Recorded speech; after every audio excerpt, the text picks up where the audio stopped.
This was the week in the campaign for president where back-to-back natural disasters became an inescapable story. Hurricane Milton is churning closer to the west coast of Florida. Kamala Harris finally met the press. And it was the week when Donald Trump faced new and really serious accusations of cozying up to Russian President Vladimir Putin. There have been multiple phone calls between Trump and Putin, maybe as many as 7 in the period since Trump left the White House. So how should we make sense of all of that? I brought together 3 of my colleagues, Chief Politics Analyst Nate Cohn, Senior Political Correspondent Maggie Haberman, and the host of the Times campaign podcast, The Run-Up, Astead Herndon. I'm Michael Barbaro, and this is The Daily. So, here we are, roundtable number 3. Historic. Almost getting routine. Almost ritualistic.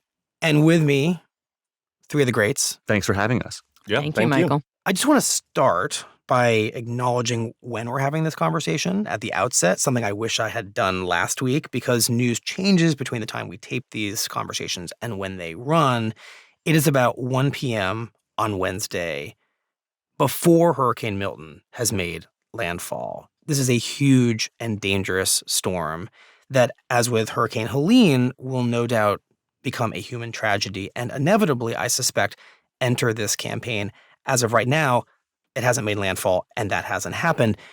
But Maggie, based on how Donald Trump handled Hurricane Helene last week, how quickly should we expect this storm? And I know this is weird to even say, but how quickly do we expect this storm to become political or politicized? I think probably before it hits. And we're still in the before it hits window, but Donald Trump doesn't usually wait until events happen to cast his view of how they should play out. Remember, his campaign headquarters is in Florida. He lives in Florida, so I think that he will have all kinds of things to say about it. And he has made very plain that he is willing to say all kinds of things that are not true about the storm response to Helene. And just remind us what he did, because I think maybe past may be prologue in this case. So he's been describing the Biden administration as sending FEMA money to undocumented migrants as opposed to using it for storm relief. Any evidence of that? There's certainly evidence that money has been used from FEMA for undocumented migrants, but he is linking these things, and they are not related. He is describing a disaster relief effort as inefficient and poor when the governors involved here in North Carolina and Georgia really are not saying that. He claimed that the governor of Georgia couldn't get through to the president, which wasn't true. And so it's been on and on and on like this. And the point is to see the idea that there's an incompetent response. Of which, of course, Kamala Harris, in theory, is a part of. Right. And so because he has been trying to tie Harris to Biden and make her own everything that happens in the administration. And so that's the political advantage, although frankly, I think he'd be doing it anyway. But I expect you will see more of the same. Nate, the 2 states most directly affected by these back-to-back storms, they matter. They do. On a map where only a few states matter. North Carolina, Georgia, now Florida. Does this actually potentially impact who votes, how many people vote, the outcome? I think the short answer is yes. In a close election, anything can make a difference. And here we're talking about a wide swath of a critical battleground state where people still don't have electricity. They may not be in their homes anymore. North Carolina. It is extremely difficult to measure what the effect of that will be. So not only do we not know whether the response to the storm has had an effect on public opinion, we also don't know whether these people will be available to vote in the numbers that many people would have expected in Raleigh and Charlotte and also in the predominantly Black population centers of eastern North Carolina. As for Florida, it's hard to see a huge electoral consequence there. That state has drifted off the top-tier battleground state list. Trump won the state comfortably in 2020. The Democrats haven't contested it vigorously in 2024. And our most recent poll found Donald Trump with a surprisingly large double-digit lead. So it is not likely that any political fallout there will have any bearing on the overall outcome of the election. Okay, since you brought it up, I want to turn to the latest round of Times polling. I think, Nate, it makes sense for you to start with the big top-line findings. You described this latest Times Siena poll as 9 polls in one, which seems like a mathematical impossibility. But briefly describe what we found and why it matters. Briefly, Kamala Harris led the poll nationwide by 4 points. It's the best showing that Harris has had in a time seen in a national poll this cycle. Almost everything under the hood looked better for her than usual. A surprisingly large share, 9% of Republicans, said that they intended to vote for her. She was doing better, though not necessarily great, among young and non-white voters than some of our previous polls. This is one of the best set of results we've produced for Harris. It is worth noting, though, that even if Harris does win the national vote by 4 points, it in no way assures her a victory. Biden won by 4.5 points last time, and he only barely squeaked by in the battleground states. So although it's a good result for her, it's still fundamentally consistent with a coin flip. I found interesting from this poll, and am surprised you did not mention it, that Kamala Harris is now seen or considered much more than she has been in the past, the change candidate. That seems significant. I said, to the degree that that's true, and Nate, you can fact check that, how do we think Kamala Harris pulled that off? She's the incumbent vice president. The challenge always seemed to be to rival Trump as a embodiment of newness and change in this race. Well, I think Harris benefits from the fact that she hasn't been president before, and she is not 80 years old, nor a man, right? I think that all of those things— That's change. all of those things represent a change in the office that wouldn't have been there before. I think the poll is a reflection of a premise that Democrats and the Biden-turned-Harris campaign has had for a while, which is that as this election would get closer, people would get more scared about Donald Trump, and that issues like abortion will become more tangible to folks and rise on their priority list, particularly in those battlegrounds that we're talking about. And so I think if you're the Harris campaign, that's been the card that you've been trying to play the whole time. But I think right now they're basically running the playbook they want. And so I think if you look at that poll and you're them, there are signs that it could be quote unquote working, but I think it still presumes 51-49. And what's wrong with that presumption, or right about it? I guess, like, we're talking about differences in the degree. Like, I guess I'm like, I don't really have a great answer for you, because I don't know if she has landed the brand of change candidate. I think as of right now, she is doing better with the electorate on that specific question. But I think that's the question that this all hinges on. No, I agree with that. Astead is absolutely right that we are seeing the Biden-Harris theory of the case congealing to some extent, right? That basically this is the later stage of a general election. A lot of voters had not been tuned in. A lot of people have tuned out of politics to a great extent since 2020 and are now paying more attention just in this final stage. But what it means, I don't know. Nate would be much smarter on this than I am. He's smarter than all of us. Well, on everything, No. really, but certainly on what I'm about to say. There is a scenario that some pollsters have privately described to me where Harris could win by the popular vote by a smaller margin than Biden or Hillary Clinton did, but still eke out a victory in the battlegrounds. And that is not something we have seen before. But Nate, tell me if you think I'm wrong. I don't think you're wrong. And I think our Florida poll is part of that. Just explain that, because we just talked about how Florida is no longer a swing state. So why you keep referring to Florida as if it's somehow revealing? Well, Maggie mentioned that Harris might do worse than prior Democratic candidates in non-competitive states while holding up in the core battlegrounds. If that were to be true, you would expect to see polls where Donald Trump's doing pretty darn well in a state like Florida, where he will rack up additional votes in the popular vote, but no additional electoral votes. In the Electoral College, it doesn't matter whether Trump wins Florida by 3 or 14. But if you make a 10-point gain in Florida, if you make a 10-point gain in New York, where the polls also show Donald Trump doing very well, those two states alone shave a whole point off of Harris's potential lead in the popular vote. And there could be other states out there like that. One thing that I think we saw in the 2022 midterm election is that the issues of the last few years, starting with the coronavirus, the backlash against woke, crime, immigration, abortion, January 6th, all these issues were felt very differently in different parts of the country. We saw Florida go to the right. We saw Pennsylvania go to the left in the midterm election. And I think I, at least at the time, interpreted that as about the issues that the particular candidates were running on. And I think that as more polls come out in this general election, it seems like it was more than that. It seems like the upheaval in American life after the pandemic and during the pandemic had a lasting impact on different parts of the country. And that may mitigate Harris's advantage in the popular vote. And it may not do as much in the battleground states, especially if something like Donald Trump trying to steal the last election left a bigger mark on the people whose votes were trying to be flipped. I just want to make sure I understand what you're saying. Trump could be doing better and better in a place like Florida and seemingly leave Kamala Harris in the dust. And you're saying, don't mistake that for actually meaning she's struggling in the battleground states. She might still be doing better there because culturally, politically, they are just less likely to drift into some of these more extreme swings. I think that's right. And I actually think that some of it's about the way that these states experienced the pandemic and its aftermath. Floridians came out of that experience, apparently, being much more skeptical of the views of the establishment left. And the same experience didn't happen in Pennsylvania. And in fact, they may have had the exact opposite takeaway from their experiences there. That's really interesting. I think that all of this may have happened long before the election, given that we saw all of this in the midterms, where the Republicans won the House popular vote, but nearly lost the House. Mm-hmm. I want to talk about how Kamala Harris is trying to win these battleground states where her chances seem relatively good.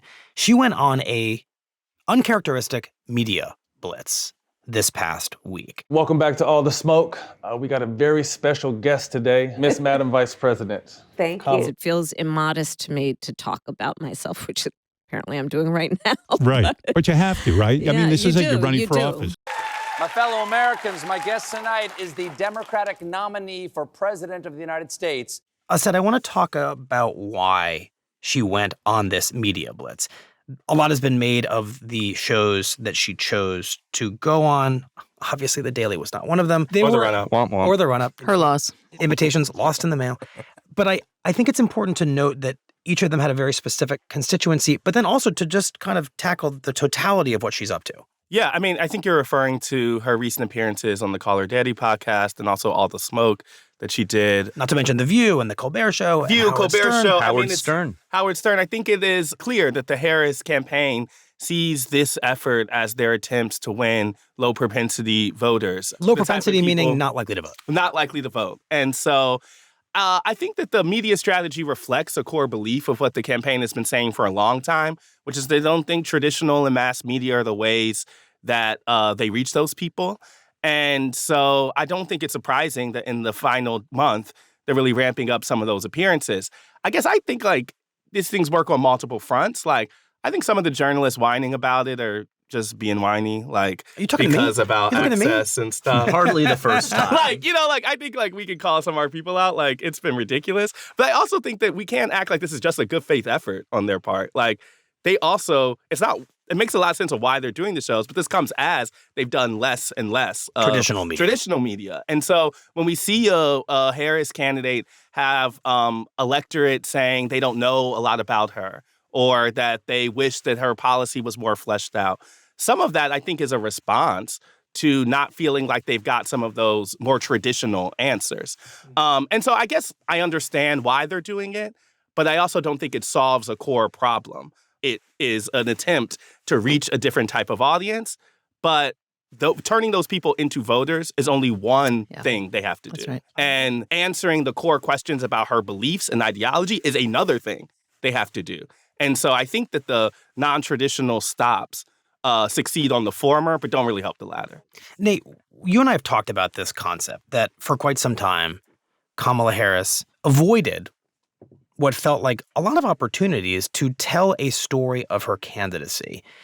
And this clearly seemed like a corrective. And one thing that you said to me, I think it was last week, we were just chit-chatting, you talked about the value of just giving people something to attach themselves to about a candidate, which of course Donald Trump has done for years. In watching some of these interviews that Kamala Harris did, I found what seemed like ample opportunities to grab hold of some humanity. I'm thinking of the moment that Stephen Colbert asked her to look at a portrait of herself with her hand under her chin from the first debate with Donald Trump. Can you tell us what you're thinking at this moment right here? And keep in mind, this is CBS. So keep it clean. And he asked her, you know, what were you thinking in this now iconic photo? And she had a very funny answer. It's family TV, right? It starts with a W, there's a letter in between, and then the last letter is F. And that is a changed strategy from the kind of more bunkered Kamala Harris that I think you and I were talking about when we had that conversation.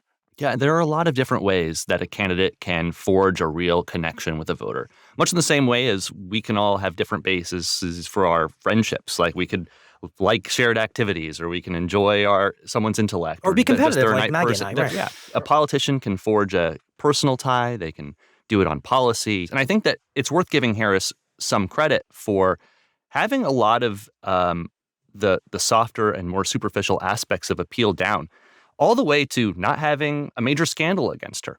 These are things that we often take for granted, but a lot of politicians have a lot more personal baggage hung around their necks by now. If you want to convince yourself that Harris is a bad person, the Trump campaign hasn't really given you a lot of material. And I think it makes sense for Harris to lean in to her personal attributes, because that's a strength for her. And it's a big change from 4 years ago. They really had to convince her. And it's clear that there has been some success in convincing her to do more of the kind of opening up personally. But I would just say, from my perspective, I don't run into people who don't think Kamala Harris is not a nice person or a good person. The question I always get is about substance. A question she has left somewhat unanswered. Yeah, I think a key question to me is when we ask voters whether they have a favorable view of her, and they often say yes. A majority of voters in this poll say they have a favorable view of her, but they don't support her. Is that I like Kamala Harris and I'm just going to wait for more and she'll steal the deal? Or is there a but there where I like her, but she's a lightweight and I don't buy that she can handle the job? And I don't think we're going to know the answer to that till the end, but I think it's fair to say that no one really thinks that's the skill. That she has a great angle for tackling that specific question down the stretch. I mean, just to state the obvious here, it's number one in our poll, she has closed the gap somewhat with Trump on the economy issue. It is not as pronounced as it was before. So she is making some headway, number one. But number two, the but that Nate is talking about, the unstated variable there is she is a woman. And I don't know how much this factors into people's thinking, whether they would ever voice that or not. In some cases, they obviously would. But there's also this basic asymmetry going on where, we're sort of talking about how she needs to provide more substance and she needs to be clearer. And I think all of those things are true. But she's also running against somebody who, rants for an hour and a half at a rally 3 days a week about sharks or this or that or the other. And it's the challenge for anybody running against Trump is to have it sort of look level. Yeah, this is the sort of thing that's so hard to measure in a poll. We can't ask people, right. Well, do you have doubts is it because about she's Harris a woman? Because she's a woman? Right. Like, what are they going to say? Right. But I think it's very hard to avoid the conclusion that the burden on her to perform in this area is higher because she's a woman. There's one constituency that I didn't see represented in the media outlets that Kamala Harris went to, and that was young men. That's an area where, Maggie, correct me if I'm wrong, Donald Trump and J.D. Vance spend a lot of their time, especially in the podcasting world and in their media selections. Is Kamala Harris ceding that group of voters to Donald Trump? I think she's maximizing her time and efficiency, and I think those are not just those are low propensity voters who, right. The Trump campaign is pretty clear in private conversations. Yeah, that they need to turn these people into voters as opposed to just people who listen to podcasts. Number one, but number two, the chances that she's going to peel them away when you have 20 some odd days left, right. It's just not clear that that's a valuable use of her time. The gender divide is massive in this election, but this makes sense to me that this is not something she's doing. I just don't think it's an area where she can have massive success. Also, if you have one side of the gender gap, I would rather take women right. than men. Can you explain that? Obviously, that's not just a personal propensity.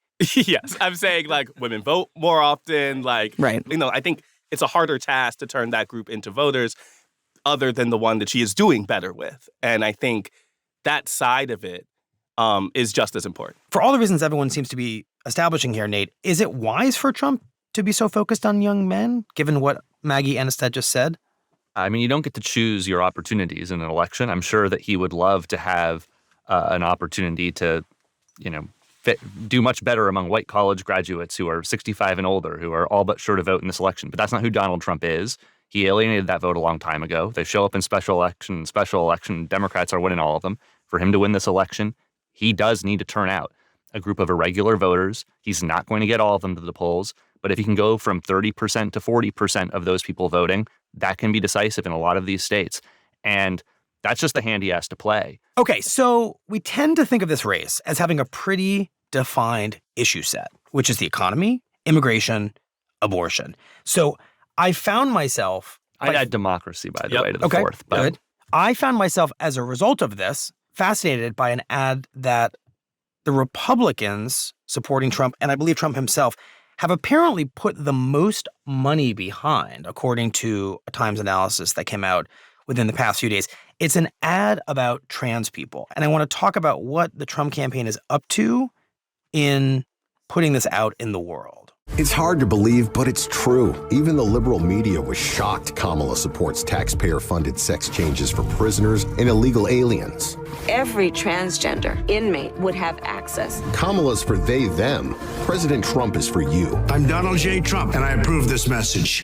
Maggie, what's your reaction to this ad? And are you surprised that this is the ad that the Republicans and Trump are putting the most money behind, or close to it, in many of the swing states? So it's a really in-your-face ad. And Sure it is. focuses on something that Harris said in her last campaign, which was that she supported, and I think it was in response to a survey, she favored allowing transgender people who were undocumented immigrants, I think, and I guess the ad also refers to the prison population, to have access to medical care. And in the Trump campaign's mind, this is something radical, and this is something that they can use to get voters' attention to try to give them a segue into other issues where they might have doubts about Harris on. So this is really basically jumping through the television screen and grabbing people by the lapels. That's the idea, to get voters' attention. Does an ad like that, Nate, influence swing voters?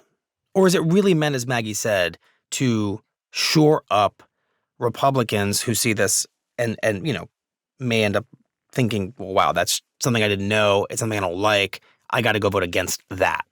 I think the short answer is that it does affect swing voters. This particular issue is not the one that I would have guessed they would put their chips behind. But it is worth working through the various ways that it can potentially help them. Please do. It does reinforce one of their core critiques of Harris, which is that she's too far to the left. I do think that there's almost a risk that this one will feel almost a little too crazy to people. It's such a niche topic that it will feel out of left field for a lot of people, I think. But if that's not how they take it, if they say, wow, Harris believes this thing that I think is really extreme and crazy, those are the lines that can make a big difference to voters and can lead them to think, you know what, this candidate is not for me in some basic way. It's also worth noting, by the way, I do think these issues resonate a bit among a demographic group we were just talking about, younger men. I think that the backlash against, quote, woke is a major factor that helps explain some of the shifts we've seen in recent years. Astead, is this something that Kamala Harris, do you think, is worried about? And how much for you, as someone who covered her last campaign closely, thinks about it a lot, is this just a reflection of how much she's changed as a candidate? Because the candidate of Kamala Harris today, who wants to talk about, having a Glock in her closet and being ready to use it, doesn't seem or sound like the candidate who would have said that on a stage.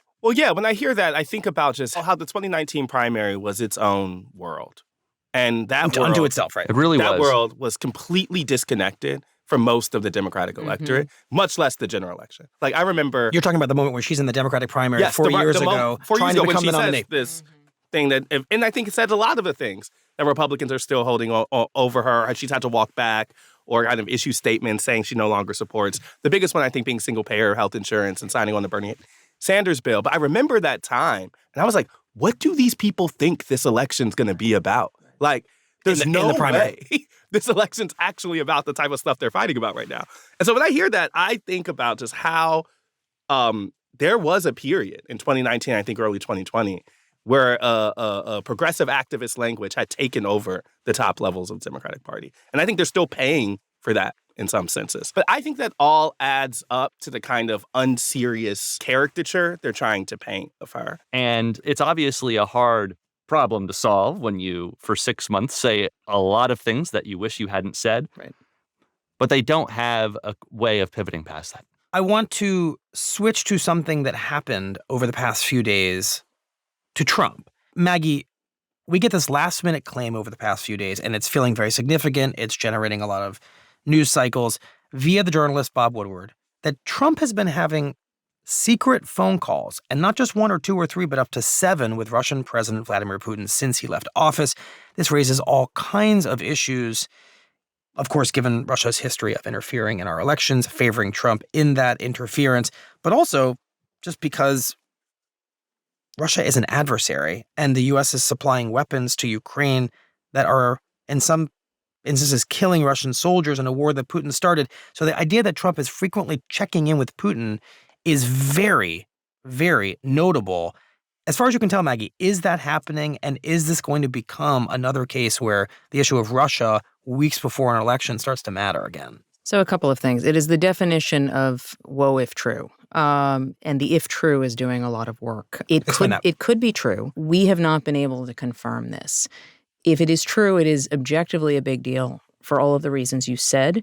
I would just asterisk that I don't know that Donald Trump needs to be having secret conversations with Putin to say the things that Trump says that are praising of Russia or praising of Putin. And so Trump is pretty out there describing Putin's invasion of Ukraine as smart and suggesting that Ukraine may need to give up some of its territory, which is obviously the Russian objective and what Russia favors. So I think that for the vast majority of undecided voters, maybe this will end up being another brick in a much larger wall, but I don't think it's going to be the decisive factor. Astead, I want to end our conversation with you. It is truly a gift to have you in the studio because you have racked up, I think, the most frequent flyer miles of anyone, at least on the audio team, maybe the whole newsroom. I just crossed a Delta Diamond Medallion this week, and it's the biggest thing that's happened in my Boom. life. Wow. Did they give you a card? Was there confetti? I got the email yesterday. Oh, the captain didn't come greet you on the plane. No, it wasn't like a movie. Like, I'm waiting for that, though. Like, maybe we're going to Georgia this weekend. I'm going to walk into the flight like, do y'all know? All to say, you've been talking to voters nonstop this entire campaign season in a unique and admirable way.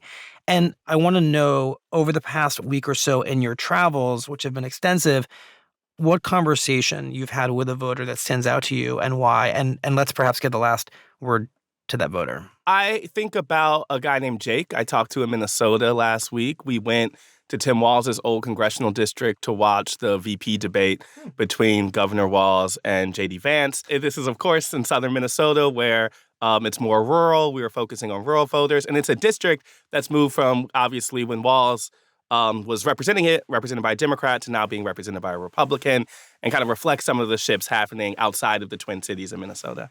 And I was talking to this guy who was 25. He did not vote in the last election, just felt it was kind of inconvenient, and was planning on voting on this one, and said he was torn because he agreed with Trump on the economy and immigration, but didn't like him. And he thought Harris was a much nicer person, and he cared about abortion rights. And he felt you're bringing this whole thing together. And I was like, we look for you. You are the one. You're like America's most powerful voter. Yeah, the unicorn. Yeah. Right.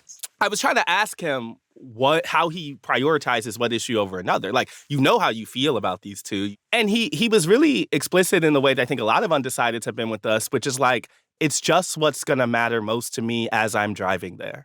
Wow. And I thought it was, to me, a great reminder of those are the type of people. What I consume, what I care about, what I feel. Those are the type of people we're talking about here. He had watched the previous debate. He had just watched the VP debate. And he was fairly issue knowledgeable. But still, it was just a matter of the randomness of what he chose to prioritize. And I think all votes count the same. And I believe that, right? And so I like talking to those type of people because they remind me that, not everyone is as deep in this as we are. Mm-hmm. And for the people who decide how this goes, he's a lot closer to them than I am. And so shout out to Jake. I love Jake. And Jake is representative of undecided. Jake is the one. Jake is... You found him. He captures everything. I mean, both candidates in this election have real strengths on issues that are extremely important and that in other races could yield decisive outcomes. There's a hypothetical world where the economy is good right now and Harris is cruising. There's a world where Donald Trump did not attempt to steal the last election and where the Supreme Court didn't overturn Roe versus Wade, where maybe he's cruising to a decisive victory. But both of these candidates have real strengths. We will see over the next month what issues are talked about most in the media, what the candidates choose to close the campaign on, and see whether either bundle of issues that work to the advantage of one candidate will dominate the conversation in the end and cause Jake and other undecided voters to be thinking about either the economy or January 6th or abortion or whatever it may be that could ultimately move them as a group one way or the other. I think that's going to make a big difference. Well, guys and gal, thank you very much. Nate, Maggie, Astead. Michael. A pleasure. Michael, thank you. Thank you for having us. Yeah. We'll do it again soon. Probably.